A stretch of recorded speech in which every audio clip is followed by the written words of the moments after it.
Next, we're called to reflect Christ's light in the world. Look at verse 20. Look what it says. The mystery of the 7 stars you saw in my right hand and the 7 golden lampstands. The 7 stars are the angelos, the messengers, actually they're the pastor elders of the 7 churches. And the 7 lampstands which you saw are the churches. So what's our purpose as a church? To be a lamp in an ever-darkening world. Well, what's our problem? Well, the book of Revelation tells us the 7 greatest problems every believer is going to have in the last days. And what are they? Well, we could be like Ephesus. We could be coasting and not pursuing Christ.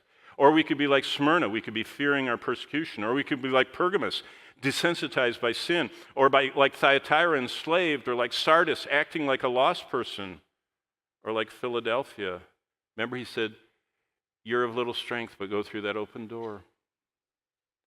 When I sat there at that Peruvian hair cutter, I had a choice. Did you know all the other people in the barber chairs were listening to me? They all stopped talking when she said, you know God? It got quiet. And I could have said, taper block around the ears, please, and not walk through the open door. Or we could be like Laodicea, distracted. Well, just before we go, I have 2 minutes and 30 seconds. Let me just tell you one quick story. I got an email, I think it was maybe a year ago, and this person said, you don't know me, I live in London. They said, I'm probably your age because I've seen you. I thought, what a strange email to get. Someone in London has seen me. She said, I went to every concert. She said, starting with the Beatles when they launched in '64. Or whatever year it was. And she said, and the Rolling Stones and Queen, and she just blah, blah, blah. She said, I've been to every concert. And she says, and I went there to get stoned, to get drunk, to get high, and she said to get, well, I don't know if you're supposed to use all these words here, but to get laid. She said, I was going there for find a guy and spend the weekend with him and drug and drink and sex and everything. And she says, and then at the end, I would buy the album, and she says, I had every album of every concert in England that I'd been to with the date on it, and she says, I had them, the album cover on my wall. That was my decor in my house.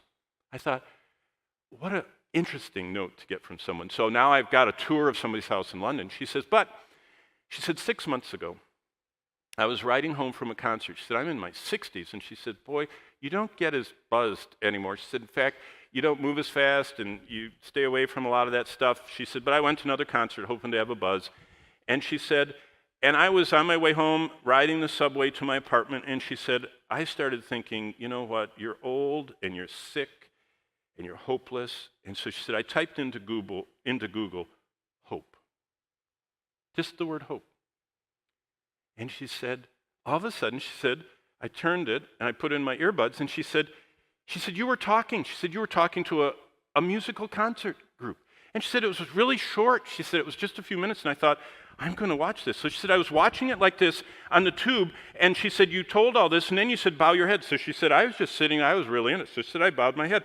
And then I said, God is not far from anyone. If you grope, he's within an arm's length of you. Just reach out to him. So she said, I went like this.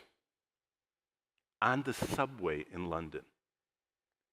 You know what? If I saw someone in a seat in front of me going with their head down, I would have probably moved back, a couple seats, wonder, what are they doing? She said, I reached out to God. She said, you know why I'm writing to you? She said, my life has utterly changed in the last 6 months. She said, I just came up from the bin, she called it, the dumpster. She said, I took all of my things down from the wall. She said, I don't want to remember that sin anymore. She says, I'm watching all the classes you have online. She says, and I found a church and I'm getting people to come to Christ. Did you know you're surrounded by people like that every day? And all we have to do is be a lamp for them.